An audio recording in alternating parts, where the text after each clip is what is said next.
Hey students, let's talk a little bit about chapter 22 on SETI. Okay, so where are we at this point after our discussion of alien life so far? Well, first of all, we've decided, there's no intelligent life in the solar system outside of Earth. Okay, the other planets of the solar system, contrary to Thomas Dick's calculations or William Herschel's ideas about life on the sun, there's no life in the solar system, intelligent life, aside from Earth, and we don't expect to find any. Second thing is that we can't go down the avenue of the weirdo stuff, okay? The alien abductions and stuff like that. Things that make belief in Santa Claus look reasonable, okay? That if we're going to go accept that kind of stuff, we need to accept Santa as well, okay? And we're not going to do that. All right. So is there any way to search for intelligent life outside our solar system that doesn't involve wacko stuff, okay? That doesn't involve things that makes believing in Santa Claus look reasonable?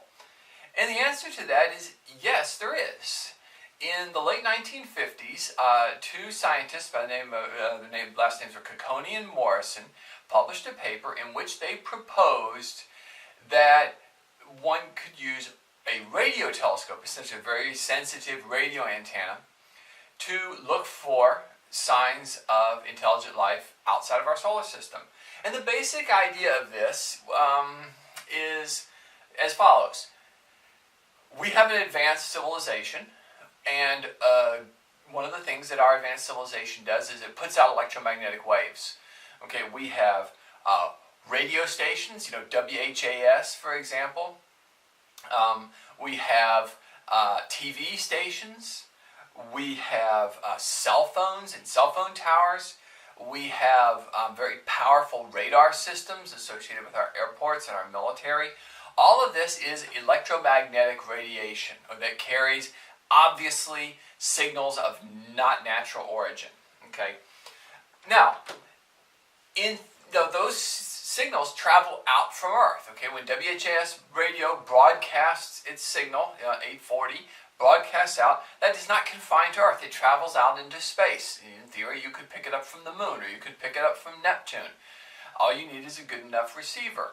So, theoretically, a advanced alien civilization on a star 50 light years from Earth could be picking up our signals now. Now, it would take 50 years for those signals to get out there. So as somebody on a star 50 light years from Earth would be listening to stuff from 50 years ago, not stuff from today, because stuff from today is just leaving Earth now and it hasn't made it that far. But, not at the time of recording this, not to 100 light years, because we haven't been broadcasting for that long, but quite a distance into space, in theory, aliens could be picking up signals from Earth. And likewise, if we figure that an advanced alien civilization is also broadcasting electromagnetic signals, then possibly we could be picking up, or we could potentially pick up signals from them. So if we detected an alien planet's version of WHAS radio or an alien planet's radar signals from their airport or what have you, then that would be a way to detect the existence of an advanced, intelligent race not on Earth, not in our solar system. Okay? And it doesn't involve any kind of super magic technology or weirdo stuff or anything like that.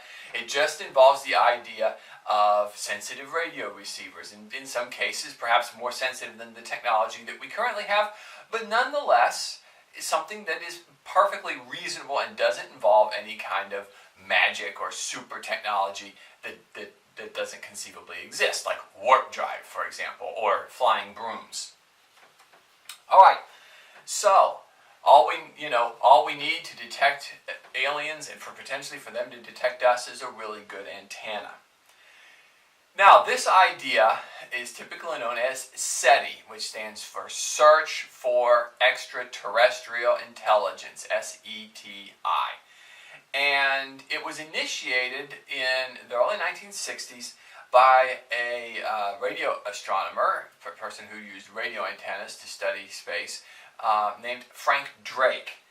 And since that time, there's been sort of on and off ongoing efforts at looking for life beyond the solar system through the use of radio transmissions, or through the search for other signals. There's some efforts to do stuff that might include visible light signals, but usually when we're talking about SETI, we think of it in terms of picking up radio signals from other worlds. There's been a lot of interest in this idea since 1960, but nonetheless, that interest notwithstanding, the SETI efforts have not succeeded in detecting any life on any other worlds. So SETI is an interesting idea, but it has not panned out in 50 some odd years.